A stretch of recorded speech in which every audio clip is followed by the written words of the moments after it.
ఒకవైపు తెలంగాణలోని ప్రతి ఆడబిడ్డ అలంపూర్ నుంచి ఆదిలాబాద్ దాకా, సూర్యాపేట నుంచి నారాయణ ఖేడ్ దాకా మొత్తంగా ఎక్కడికక్కడ దసరా పండుగ వచ్చిందంటే దానికంటే ముందుండే సద్దుల బతుకమ్మ కోసం ఎదురు చూసే రోజులు మీకు తెలుసు.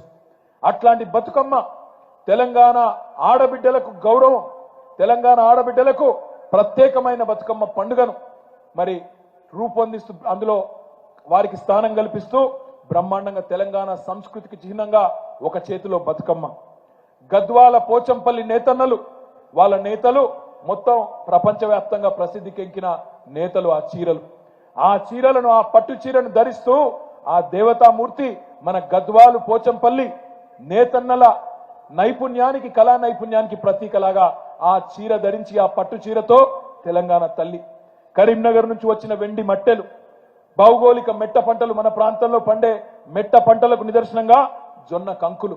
ఈ రకంగా ఎంతో ఆలోచనతో చూడంగానే దండం పెట్టాలనిపించే విధంగా బ్రహ్మాండంగా భరతమాత ముద్దు బిడ్డగా, రాజమాతగా అందమైన కిరీటం.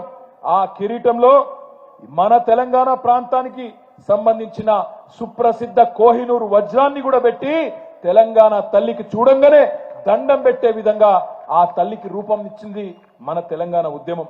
కానీ ఈరోజు ఇప్పుడున్న పాలకులు హంతకులే సంతాపం చెప్పినట్టు ఎవరైతే 1952 నుంచి 2014 దాకా తెలంగాణలో వందల వేల చావులకు కారణమైనారో, ఎవరైతే తెలంగాణ ఉద్యమాన్ని అడుగడుగున కర్కశంగా తొక్కే ప్రయత్నం చేసినారో వాళ్ళు ఇవాళ ముందు వరుసలో నిలబడి ఇగో తెలంగాణ తల్లి అంత గొప్పగా ఉండడానికి వీల్లేదు, బీదగా ఉండాలి, తెలుగు తల్లి గొప్పగా ఉన్నా పర్వాలేదు, భరతమాత నెత్తిన కిరీటం ఉన్నా పర్వాలేదు, కన్నడ మాత నెత్తి మీద కిరీటం ఉన్నా పర్వాలేదు, తమిళ మాత నిండా ఆభరణాలు వేసుకున్నా పర్వాలేదు, కానీ తెలంగాణ తల్లి మాత్రం ఒక బీదరాల్లాగా ఉండాలి, రాష్ట్రం దివాలా తీసినట్టు కనబడాలని చెప్పి ఇవాళ ఉన్న దివాలా కోరు పాలకులు వాళ్ళ భావదారిద్రానికి ప్రతీకగా తల్లి రూపాన్ని మారుస్తా ఉన్నారు.